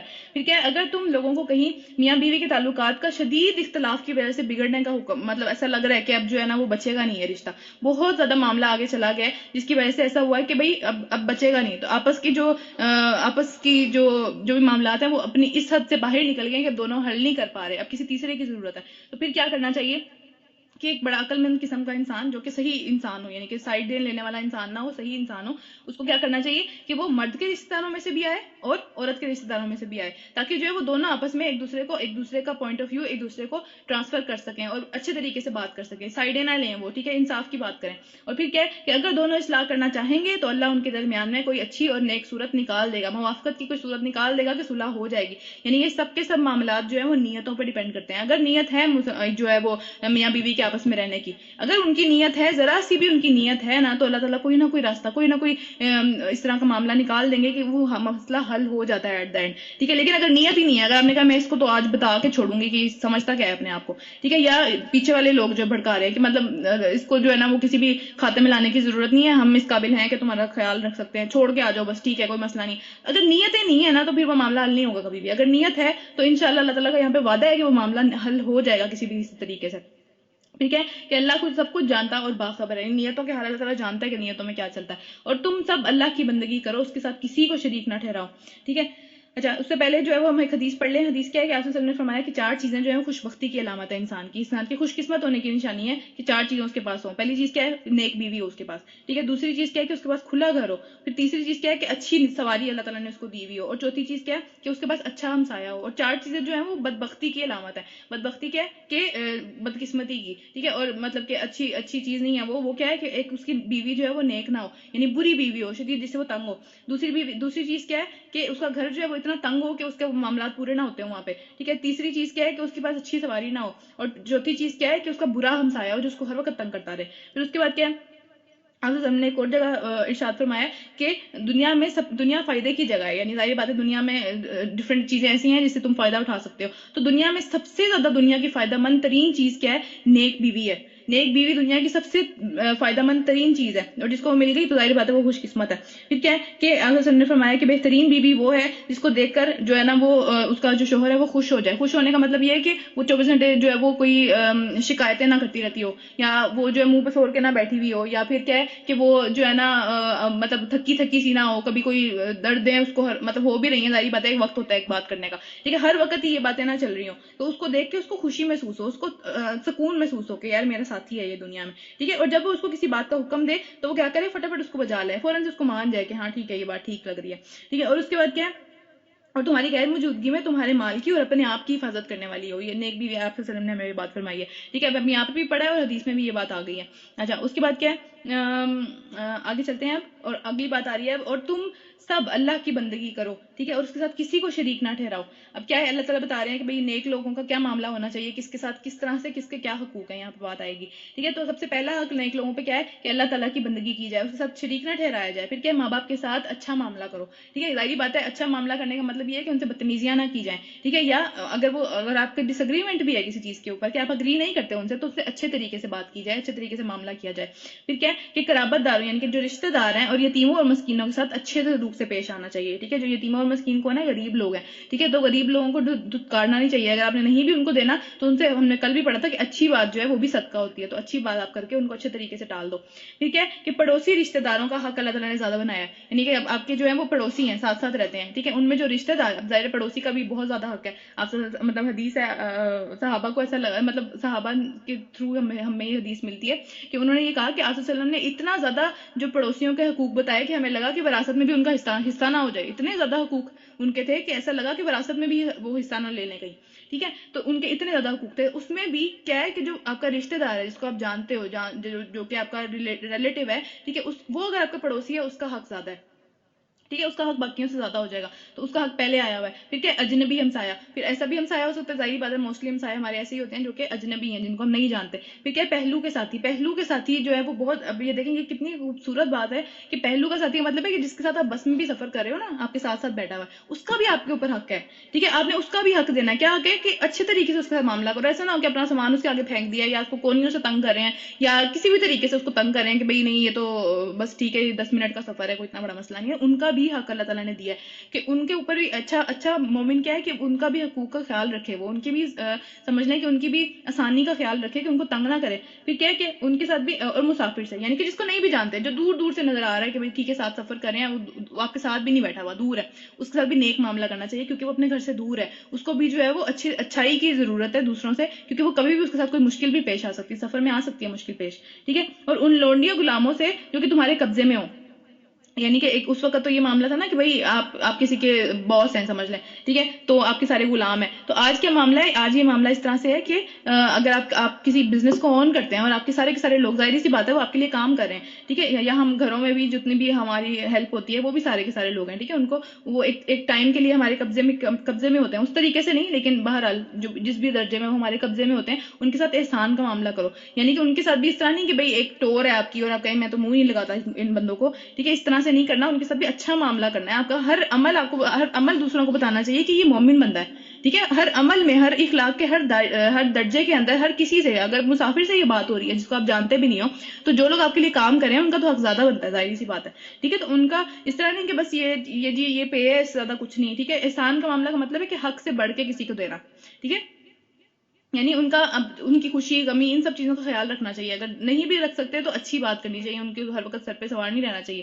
ٹھیک ہے, تو اچھا معاملہ کرنا چاہیے. تو یقین جانو اللہ کسی ایسے شخص کو پسند نہیں کرتا جو کہ خود پسند ہو, جس کو اپنی ہی پڑی ہوئی ہے, جو کہ لگتا ہے کہ میں بہترین ہوں, میرے سے زیادہ تو اچھا کوئی ہے ہی نہیں, اور اپنے آپ پہ فخر محسوس کرتا ہے, وہ اپنی بڑائی بیان کرتا ہے دوسروں کے سامنے, میں تو اس لحاظ سے بہتر ہوں, میں تو اس لحاظ سے بہتر ہوں, مجھے یہ چیز اچھی لگتی ہے, میں جو ہوں نا وہ دنیا میں میرے آگے تو کوئی بھی نہیں ہے. ٹھیک ہے, تو اللہ ایسے کسی شخص کو پسند نہیں کرتا. اللہ تعالیٰ یہاں پہ بات کریں, کوئی بندہ جو اس طرح کے دعوے کرتا ہے, جس طرح کی باتیں کرتا ہے, اس کو اللہ پسند نہیں کرتا. اور ایسے لوگوں کو بھی اللہ پسند نہیں کرتا جو کنجوسی کرتے ہیں.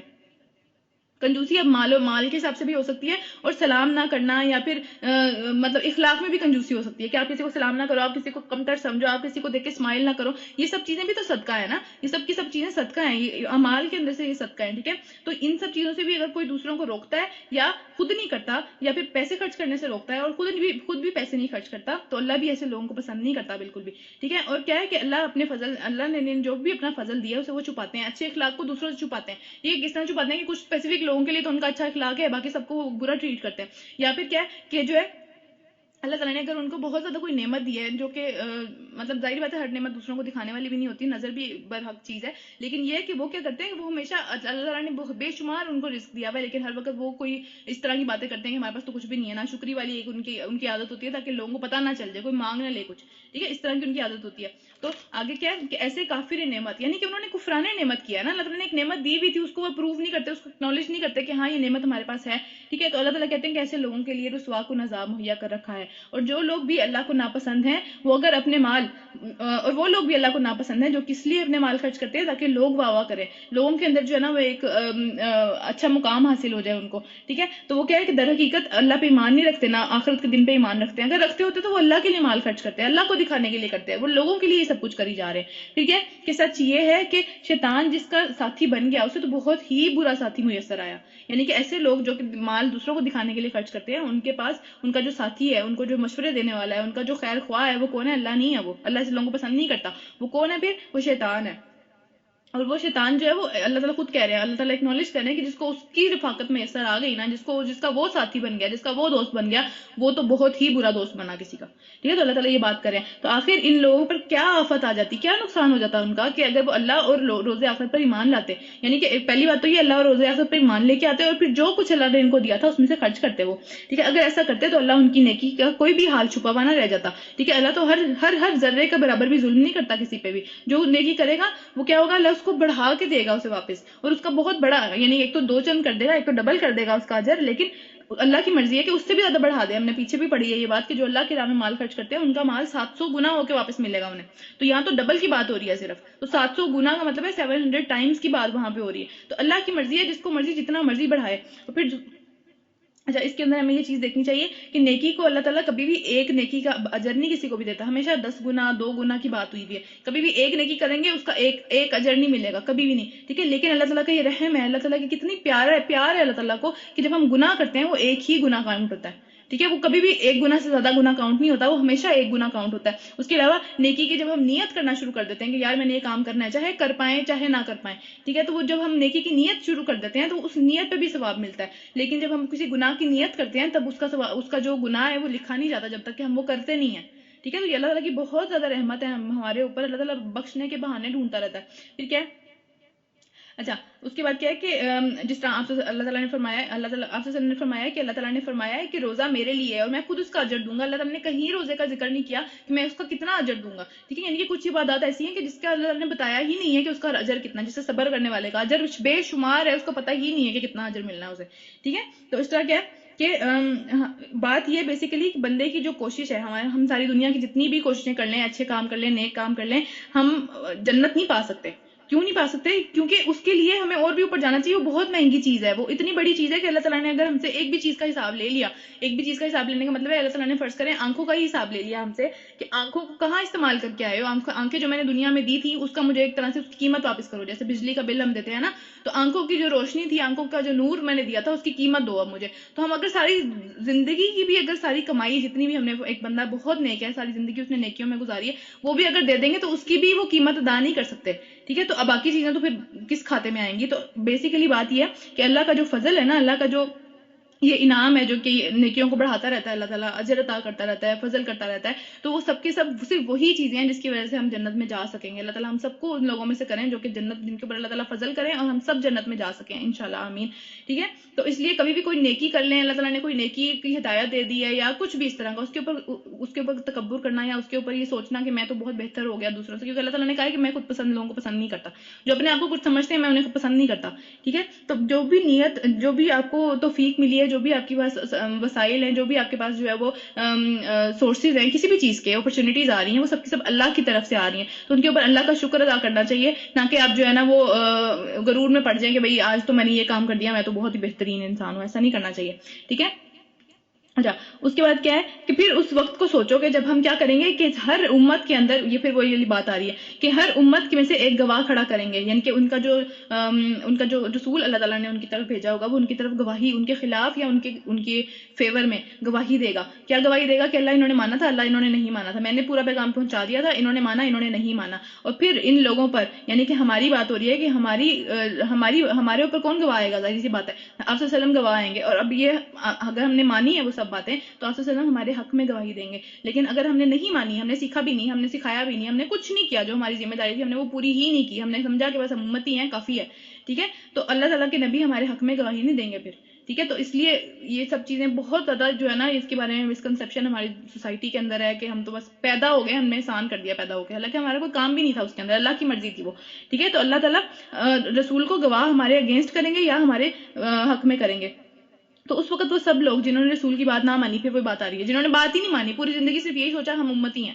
ٹھیک ہے. بات ماننے کا مطلب اب یہ بھی بات ماننے کا مطلب ہے کہ جتنی چیزیں اللہ تعالیٰ کے نبی نے اپروو کی ہیں صرف وہی کرنی ہے, اس کے اندر اپنی چیزیں ایڈ نہیں کرنی ہیں, کیونکہ اللہ تعالیٰ نے یہ بات فرمائی ہے قرآن کے اندر, ابھی سورہ مائدہ کے اندر آئے گی کہ آج میں نے تمہارا دین مکمل کر دیا, یہ مکمل ہو گیا, اس میں اب کوئی نہ نئی چیز آ سکتی ہے, نہ اس میں سے کوئی نئی چیز ایڈ ہو سکتی ہے, نہ سبٹریکٹ ہو سکتی ہے, نہ ہم نئی چیزیں اس میں ڈال سکتے ہیں اپنی مرضی سے کہ یہ چیزیں اچھی ہیں ہمیں کرنی چاہیے ثواب کے لیے. ٹھیک ہے. یا ہم اس میں سے کوئی چیزیں نکال سکتے ہیں کہ یار یہ چیزیں مشکل ہیں, یہ نہیں ہو پائیں گی, آج جو ہے نا یہ آج کے دور میں کے لیے نہیں ہے, تو اس کو نکال کے باہر پھینک دو. تو ایسا ہم نہیں کر سکتے. تو اللہ تعالیٰ نے کہا ہے کہ جن لوگوں نے رسول کی بات نہ مانی اور کفر کیا, نہیں مانی, اور اس کے بعد پھر اڑ گئے اس چیز کے اوپر کہ نہیں ماننی, ٹھیک ہے, پھر کیا ہے وہ تمنا کریں گے, اتنی شرمندگی انہیں اس ٹائم پہ ہوگی کہ وہ کیا کریں گے کہ کاش زمین پھٹے اور اس کے اندر چلے جائیں. ٹھیک ہے. کوئی دیکھ نہ رہا ہو ہمیں اس حالت میں جس قدر شرمندگی میں ہم اس ٹائم ہیں, تو وہاں یہ اپنی کوئی بات اللہ سے نہیں چھپا سکیں گے, کوئی بات, کوئی دل کا خیال, کوئی عمل, ہر چیز جو ہے نا وہ کھل کے سامنے آ جائے گی.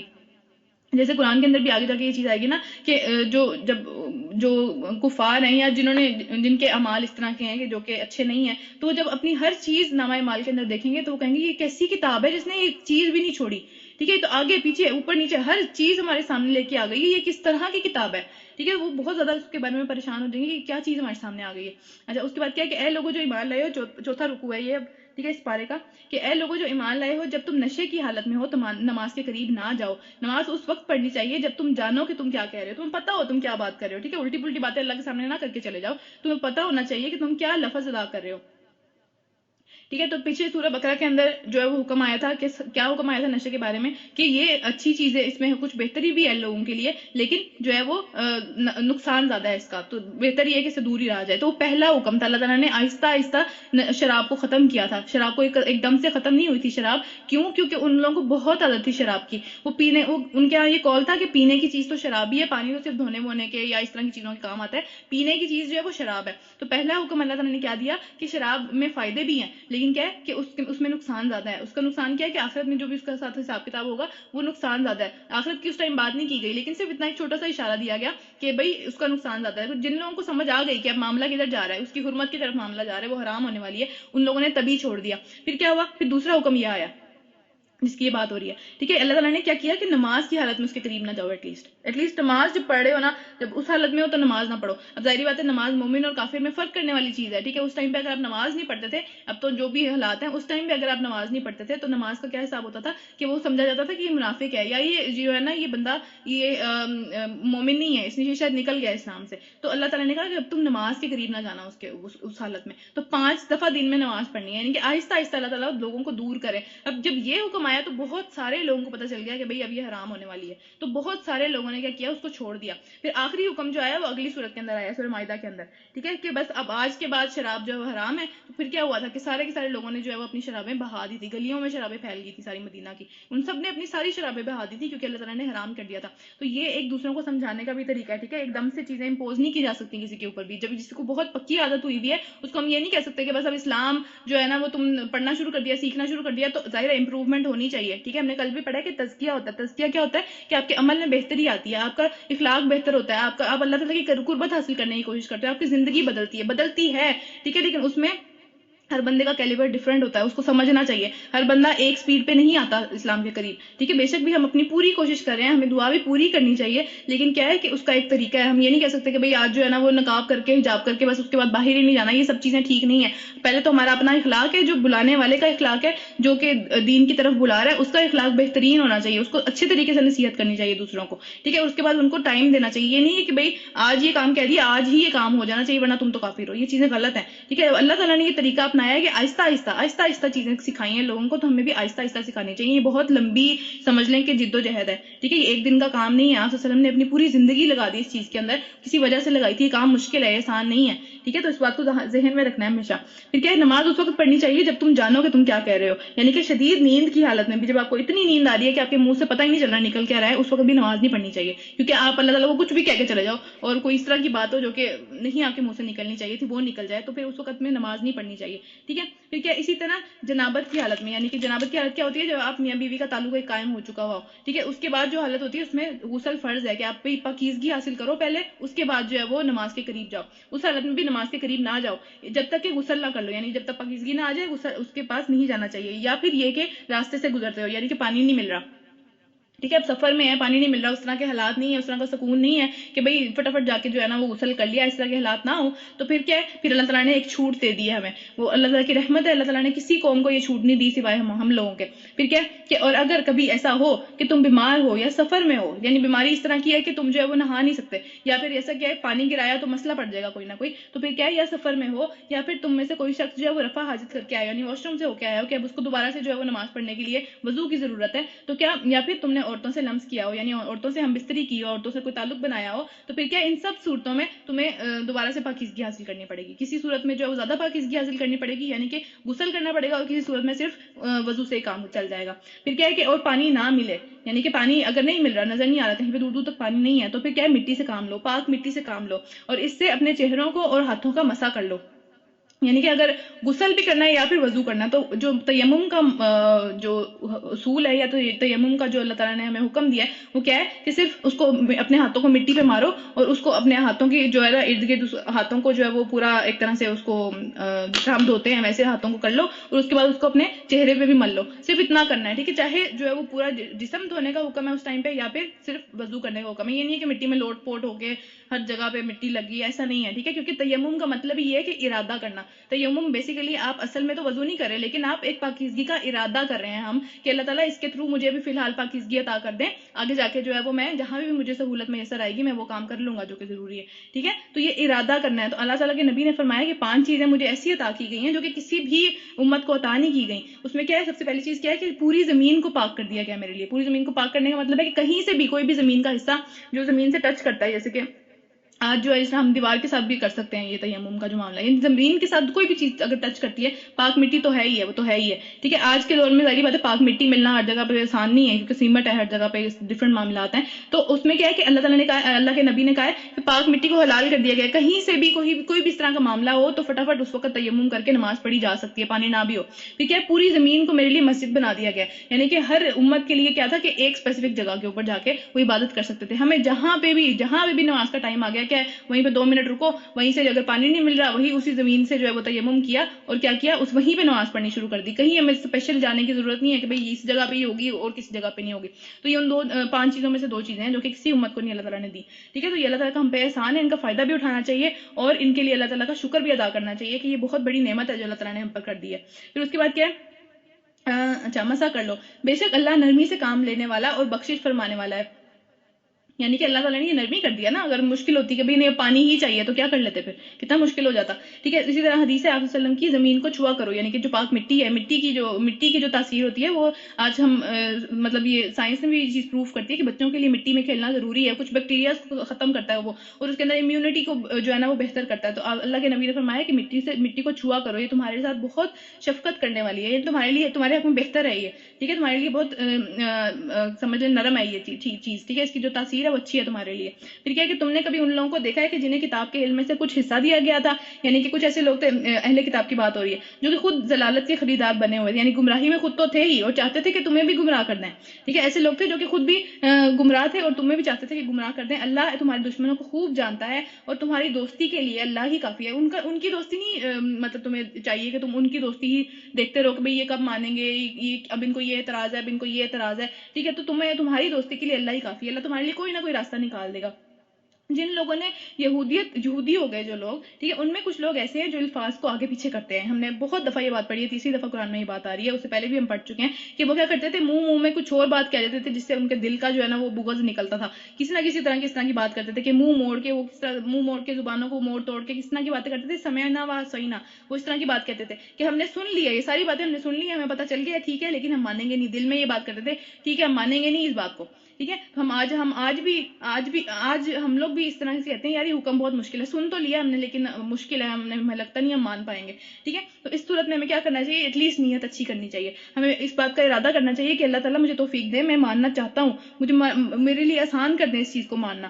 ٹھیک ہے. تو پھر جب نیت اچھی ہوتی ہے تو انشاءاللہ اللہ تعالیٰ مدد بھی فرما دیتے ہیں.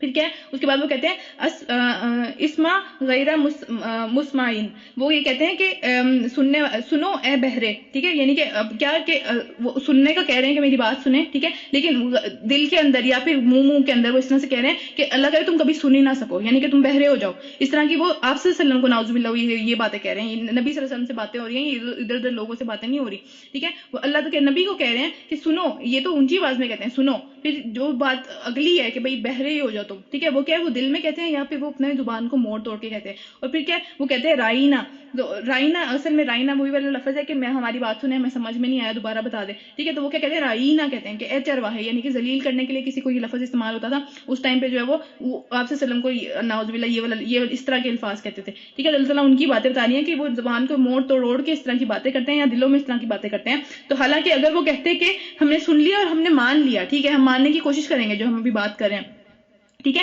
اور وہ کہتے کہ اسما، یعنی کہ اس طرح کی بات کرتے ہیں کہ ہماری بات سن لیں، اس کے بعد یہ نہ کہتے کہ بھئی بہرے ہو جاؤ یا خدا نخواستہ جو بھی آگے انہوں نے کہا، ٹھیک ہے، پھر رائنا کی جگہ اللہ تعالیٰ نے فرمایا کہ انظرنا کہا کرو کہ ہماری طرف نظر کرم کریں، ہماری بات سنیں، ہمیں سمجھ میں نہیں آ رہا، ٹھیک ہے، تو یہ اگر وہ لوگ اس طرح کی باتیں کرتے تو انہی کے لیے بہتر تھا، کسی اور کا اس کو کوئی فائدہ نہیں تھا، اور زیادہ اچھی باتوں کے قریب یہی بات ہے کہ وہ اس طرح کا طریقہ اختیار کرتے، مگر ان پر تو کفر کی بدولت اللہ تعالیٰ کی پھٹکار پڑی ہوئی ہے، ان کی لعنت ہوئی ہوئی ہے، وہ دور ہوئے میں اللہ تعالیٰ کی رحمت سے، اس لیے وہ بہت ہی کم ایمان لے کے آتے ہیں، ٹھیک ہے، تو یہ والا جو سارے معاملات ہیں وہ اس طرح کے ہیں کہ جب آپ کوئی نیکی کا کام کرنے کی کوشش کرتے ہیں تو اللہ کے راہ میں اسپیشلی اگر کوئی بھی کام آپ کرنے کی کوشش کرتے ہیں تو آپ بیسک جتنا مرضی اچھا کام کر رہے ہو، لوگوں کے درمیان میں اللہ تعالیٰ نے اختلاف رکھ دیا ہوا ہے، ٹھیک ہے، لوگ اختلاف ہوتا ہی ہے، ہم نے اتنی دفعہ یہ بات پڑھی ہے کہ لوگ جو ہیں وہ جو کچھ معاملوں میں اللہ تعالیٰ نے کسی کو فضل دیا، اور ظاہری سی بات ہے اگر اللہ تعالیٰ یہ بات کہہ رہے ہیں کہ اپنے دل میں اس کو جو ہے نا وہ ایکسیپٹ کرنے کی کوشش کرو، اس کا مطلب کیا ہے کہ لوگوں کا ہر بندہ اس چیز کو ایکسیپٹ نہیں کر سکتا، اور نہ ہی ہر بندہ اس چیز کو اس طرح سے پرسیو کر سکتا ہے جیسا کہ ہم سوچ رہے ہوتے ہیں، جیسا ہم سوچ رہے ہوتے ہیں ویسے ہر ارد گرد کے لوگ نہیں سوچ رہے ہوتے، تو اختلاف یقینی ہے،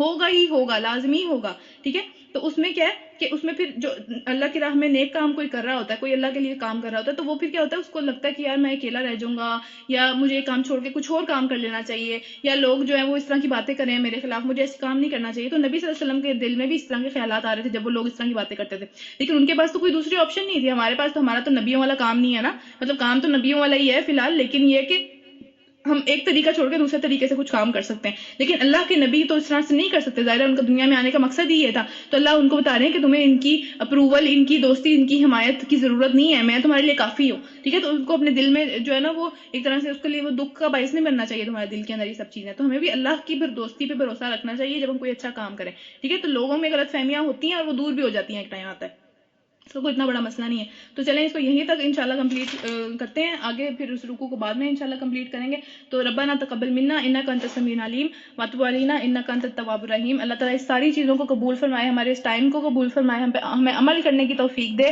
اور ہمیں نیتیں اچھی رکھنے کی توفیق دے، اگر ہم نہیں بھی عمل کر سکتے کسی چیز پہ، ہماری نیت اس طرح کی ہو کہ ہم اللہ تعالیٰ ہمیں اس قابل کر دیں کہ ہم وہ عمل کر سکیں، آمین یا رب العالمین۔